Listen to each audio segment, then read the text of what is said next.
We haven't put an offer on the table. But do you know what GPL can afford? We can't afford anything.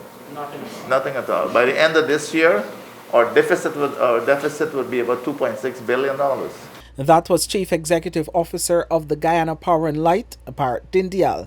His comments come days after employees gave notice of daily strike action in a bid to apply pressure on management and with union leaders seeking engagements on the way forward.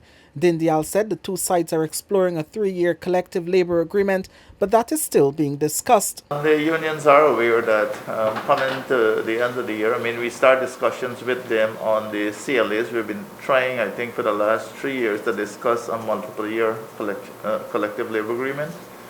The sticking issue has always been remuneration. They are aware that coming to the end of the year, like we are this year, last year was a similar situation where we essentially don't have, from a business standpoint, we don't have money to pay an increase. We know that 7% has been awarded to public servants, and the expectation of the unions currently is that they would get the 7%. But is it sustainable? GPL's wages are among the highest in the country.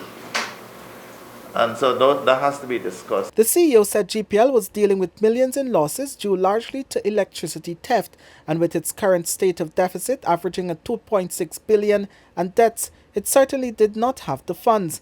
Dindyal said GPL is currently satisfying its shortfall by borrowing, but said the company was not receiving any subsidies from the government.